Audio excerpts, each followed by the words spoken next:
নিতু এবং আলী একটি দেয়াল বেয়ে দৌড়াচ্ছে। আলীর উচ্চতা নিচের সমীকরণের মাধ্যমে দেখানো হয়েছে। a সমান 1/3t যোগ 5, যেখানে a হল t সেকেন্ড পর আলীর উচ্চতা ফুটে। নিতু আলীর সাথে একই সময় শুরু করে এবং ধ্রুবগতিতে দেয়াল বেয়ে উঠতে থাকে। নিচের সারণীতে তার উচ্চতা দেয়া আছে। তো এটা হলো t, যা আছে সেকেন্ডে। এটা উচ্চতা যা আছে ফুটে। কে বেশি উপর থেকে শুরু করেছিল, নিতু নাকি আলী? তো তাদের শুরুর অবস্থান জানতে আমাদেরকে 0 সেকেন্ড সময়ে তাদের উচ্চতা জানতে হবে। আলীর ক্ষেত্রে এটা নির্ণয় করা খুবই সহজ। যখন সময় 0, তখন আমাদের আছে 1/3 গুণ 0 যোগ 5, তাহলে এটা হবে 5 ফুট। অর্থাৎ আলীর শুরুর অবস্থান হলো 5 ফুটে যখন সময় ছিল 0 সেকেন্ড। এখন 0 সেকেন্ডে নিতুর উচ্চতা নির্ণয় করা যাক। এটা নির্ণয়ের একাধিক উপায় রয়েছে। একটি হলো এই সারণীতে পিছনের দিকে যাওয়া। বুঝিয়ে বলছি। ধরি t দিয়ে সময় এবং n দিয়ে নিতুর উচ্চতা বোঝানো হচ্ছে। এবার একটি ছোট সারণী বানাই। আমরা ইতিমধ্যে জানি যে 6 সেকেন্ডে বা 6 সেকেন্ড পর সে দেয়ালে 6 ফুট উপরে আছে। 8 সেকেন্ডে সে 7 ফুট উপরে আছে এবং 10 সেকেন্ডে সে 8 ফুট উচ্চতায় উঠে গেল। তাহলে এখানে আসলে কি হচ্ছে? প্রতি 2 সেকেন্ডে তার উচ্চতা 1 ফুট করে বৃদ্ধি পাচ্ছে।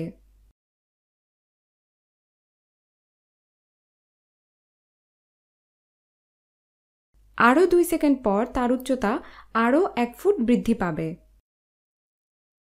তাহলে আমরা যদি পিছনের দিকে যাই, যদি 2 সেকেন্ডে কমিয়ে 4 সেকেন্ডে যাই, তার উচ্চতা 1 ফুট করে কমবে। যদি আরও 2 সেকেন্ড পিছনে আসি, তার আরও 1 ফুট উচ্চতা কমবে। আমরা এটা বলতে পারি কারণ সে ধ্রুব গতিতে উপরে উঠছে। যদি আমরা আরও 2 সেকেন্ড কমিয়ে শুরুর সময়ে আসি, তখন আমরা জানি সে আরও 1 ফুট নিচে ছিল, অর্থাৎ সে 3 ফুটে ছিল। তাহলে এখন আমরা জানি যে সময় যখন 0 ছিল তখন নিতুর উচ্চতা ছিল 3 ফুট, অর্থাৎ আলী নিতুর চেয়ে উপরে শুরু করে। তাহলে এখানে এটি সঠিক উত্তর। এখন একে অন্যভাবে সমীকরণের মাধ্যমেও করা যায়, যেমনটা আমরা আলীর জন্য পেয়েছিলাম এবং সময় সমান 0 দিয়ে প্রতিস্থাপন করেছিলাম। এটা করার জন্য আগে আমাদের বুঝতে হবে যে নিতুর উচ্চতা সময়ের একটি ফাংশন হিসেবে মূলত একটি রৈখিক সমীকরণ, কারণ তারা উভয়ই দেয়াল বেয়ে দৌড়াচ্ছে এবং তারা ধ্রুবগতিতে দৌড়াচ্ছে, বা আমরা বলতে পারি নিতু ধ্রুবগতিতে দৌড়াচ্ছে। তো নিতুর উচ্চতা সময়ের ফাংশন হিসেবে নিতুর উচ্চতা হবে একটি ঢাল বা কোনো পরিবর্তনের হার, যা মূলত তার উচ্চতা প্রতি সেকেন্ডে গুণ সময় যোগ তার শুরুর অবস্থান। তাহলে কিভাবে আমরা তার ঢাল m এবং তার শুরুর অবস্থান নির্ণয় করব?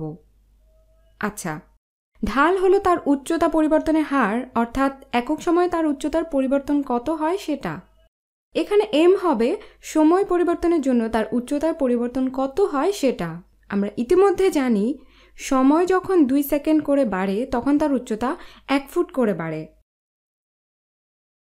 তাহলে আমরা জানি m সমান 1/2, সে প্রতি সেকেন্ডে আধা ফুট উপরে ওঠে এবং এটা সঠিক কারণ প্রতি 2 সেকেন্ডে সে 1 ফুট উপরে ওঠে।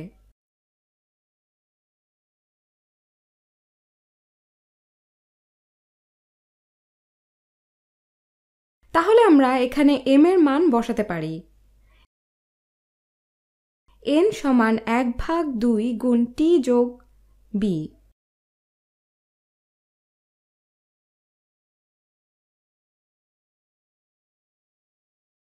এখন b এর মান নির্ণয় করতে আমরা এই বিন্দুগুলোর যে কোনো একটি দিয়ে প্রতিস্থাপন করতে পারি।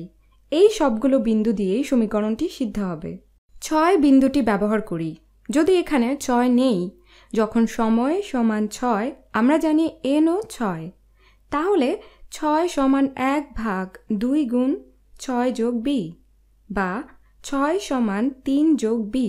উভয় পক্ষ থেকে 3 বিয়োগ করলে তুমি পাবে b সমান 3। এবং হয়ে গেল, তুমি নিতুর সমীকরণ বা নিতুর উচ্চতা সময়ের ফাংশন হিসেবে পেয়ে গেলে। নিতুর সময়ের ফাংশন হচ্ছে 1/2 টি যোগ 3। এখন নিতুর জন্য ঠিক আলীর মতো একটি সমীকরণ আছে এবং আমরা বলতে পারি যখন সময় 0 তখন সে 3 ফুট উঁচুতে আছে, যা আলীর শুরুর উচ্চতার চেয়ে কম।